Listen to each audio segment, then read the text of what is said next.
I touched down in 96. Knew I was a man by the age of 6. What's up, my dude? So in this video, I'm going to be talking about the 1996 KX250 NMX bikes, which was the year that I was born. What's up? And you guys born in 96 out there, a little shout out to you. The 90s were just 80s and 90s. There's just something about that whole like era. I don't even know how to explain it, dude, but there's something cool about it.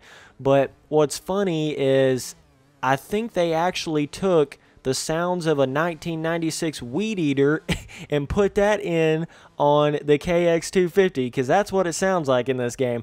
It's pretty funny sounding. It sounds just like a Weed Eater, man. So the difference in MX bikes and like MX Simulator when you talk about different actual dynos of the bikes is that with MX bikes, I mean, there's all these different dynos, and I don't really know how much different they are. Like with MX Simulator, you basically just have JLV that's making all these different dynos, but with MX bikes, it's almost like you have random people making these dynos. So you have like a CR 125 dyno, CR 250 1996 dyno. You've got like YZ 450 dynos that are faster than the 450s that are already currently in MX bikes. You got all this crazy shit going on, so it's kind of hard to like realize what's what. Like, I don't know if this KX 1996 250 dyno is actually faster than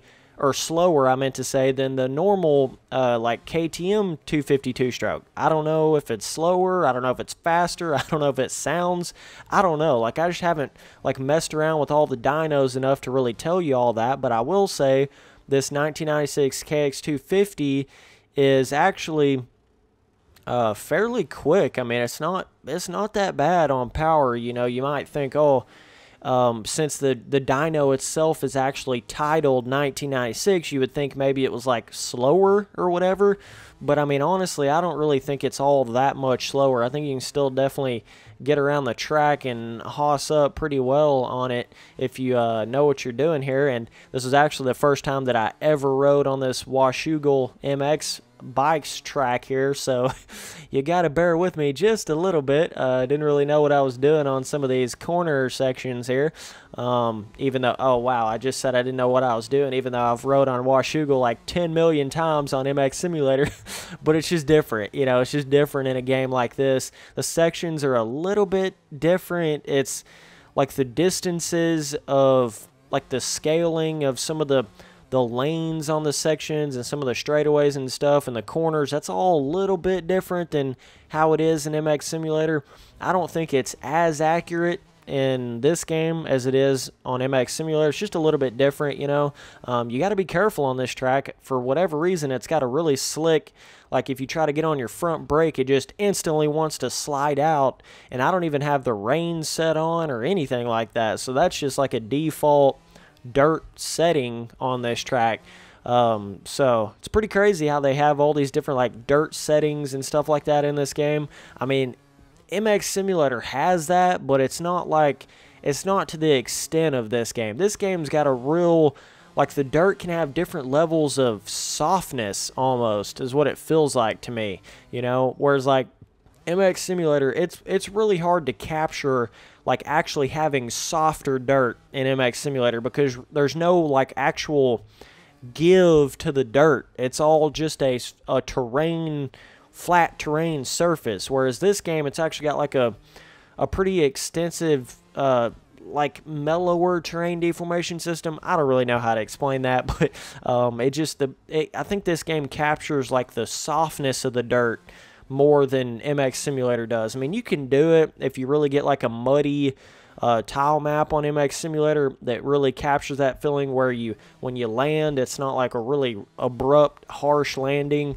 You can do that with some sand tile maps on MX Simulator as well, but trying to get like a normal dirt feeling tile map that feels soft in MX Simulator, that's kind of hard to pull that off, but this game does a pretty good job of that.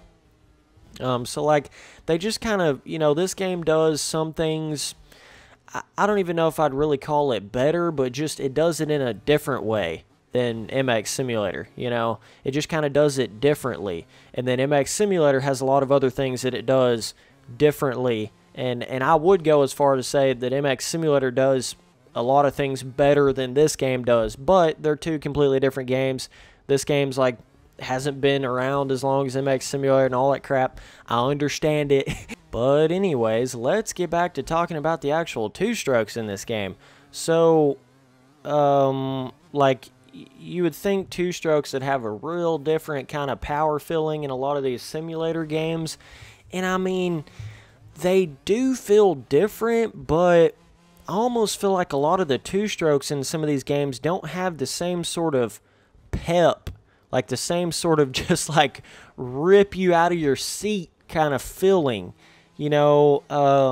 Like even with MX Simulator, I mean, I feel like some of the two-strokes could be a little bit more rip you out of your chair kind of feeling. I don't know why they're so much like that in these games. Maybe it's just me thinking that. I don't know, because I get so used to the fastest bike in the game, like a 450, the fastest 450 or whatever. So then it kind of it deludes what that two-stroke really feels like.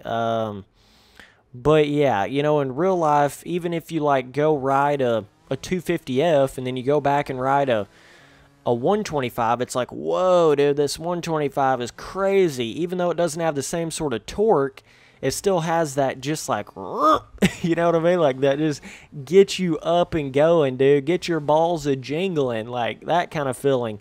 It's, and like a four-stroke just fails to do that. I know some of the newer four-strokes with the fuel injection and all that shit, they're pretty bad to the bone. I'm not gonna lie. Like they're pretty wicked. They definitely got them way more improved from back in like the 06 and 07 era. That's for sure.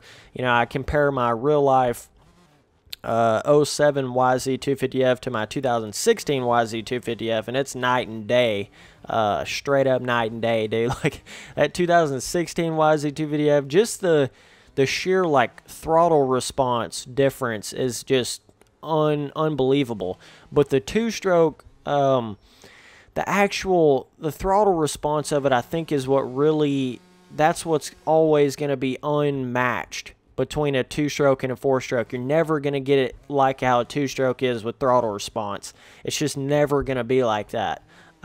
Two-strokes, just that instant power, even though it's probably not as controllable as a four-stroke, just the instant bam, you know, power band that they have, it's just uncomparable. You'll never ever be able to get it like a two-stroke is. You can get it similar in a way, you know, with the fuel injection on a four-stroke, but and I know, you know, Eli Tomac's 450 is just wicked to the hilt, but it's just different. It's just wicked in a different way than how two-strokes are. I think two-strokes will always have a place.